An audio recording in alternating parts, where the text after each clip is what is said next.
বিসমিল্লাহির রহমানির রহিম। আসসালামু আলাইকুম বন্ধুরা, মাদার টেরেসা রান্নাঘরে আজ আমি আবার এসেছি 3 বছর পর আপনাদের মাঝে। আজ আমি বানাবো ইলিশ মাছের আচার। ইলিশ মাছের আচার বানাতে আমার প্রথম লাগবে ইলিশ মাছ, তারপর আচারের মশলা লাগবে হচ্ছে 1 চামচ কালো সরিষা, 1 চামচ ধনিয়া, 1 চামচ জিরা, 2 চামচ লাল হলুদ সরিষা, হাফ চামচ মৌরি, কয়েকটা শুকনো লঙ্কা লাগবে, কয়েকটা পেঁয়াজ আর কয়েকটা কাঁচামরিচ। এটা আমি ব্লেন্ড করে নেব। আর এই মশলাগুলো আমি ভেজে গুঁড়া করে নেব। এরপর আমি মাছটা পরিষ্কার করে নিয়ে আসছি।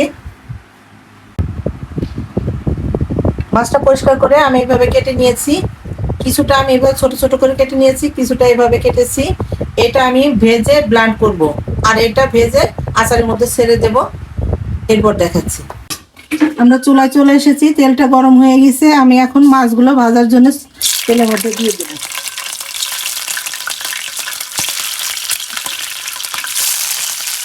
মাছগুলো ভাজা হলে আমি পরে দেখাচ্ছি। দেখুন আমার মাছগুলো ভাজা হয়ে গেছে, আমি এখন এইভাবে নামাই নেব।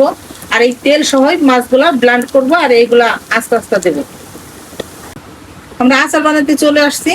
তেল দিয়ে দিয়েছি সরিষার তেল 250 গ্রামের মতো।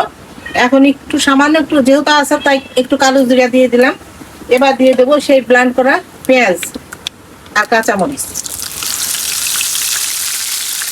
এটা বেশ কিছুক্ষণ আমি ভেজে নেব,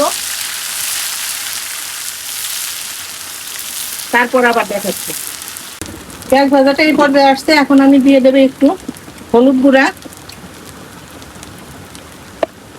আর একটু কাশ্মীরি লঙ্কা গুঁড়া, কারণ আচারটা একটু ঝাল হবে। এরপর দেখাচ্ছি। পেঁয়াজটা ভাজা ভাজা হয়ে গেছে। আমি মাছটা তেল দিয়ে এইভাবে ব্লেন্ড করে নিয়েছি। এখন তেলটা মাছটা এর মধ্যে দিয়ে দিচ্ছি, দিয়ে দেবো। আর এই ভাজা মাছগুলো দিয়ে দেবো। এখন কিছুক্ষণ রান্না করব, তারপর দেখাচ্ছি। দেখুন আচারটা হয়ে এসেছে। আমি এখন দিয়ে দেবো 2 চিপি ভিনিগার, যাতে আচারটা বেশ কিছুদিন থাকে। আর ভিনিগারটা ব্যালেন্স করার জন্য দেব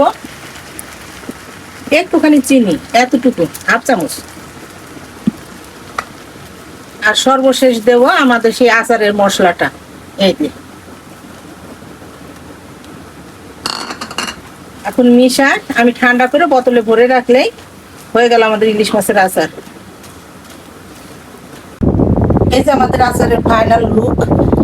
দেখুন কত সুন্দর হয়েছে, তেলটা উপরে উঠে এসেছে। এখন ঠান্ডা করে বয়ামে ভরে রাখলে 6 মাস নিশ্চিন্তে খাওয়া যাবে। নর্মাল ফ্রিজে রাখলে আরো ভালো লাগবে। সরি বন্ধুরা, আমি লবণের কথা বলতে ভুলে গেছি। আমি অফ ক্যামেরায় লবণ ব্যবহার করেছি। আপনারা আপনাদের স্বাদ মতো লবণটা ব্যবহার করবেন, বানিয়ে খাবেন। লাইক কমেন্ট শেয়ার করবেন, সাবস্ক্রাইব করবেন। আজকের মতো এখানে বিদায়। আসসালামু আলাইকুম।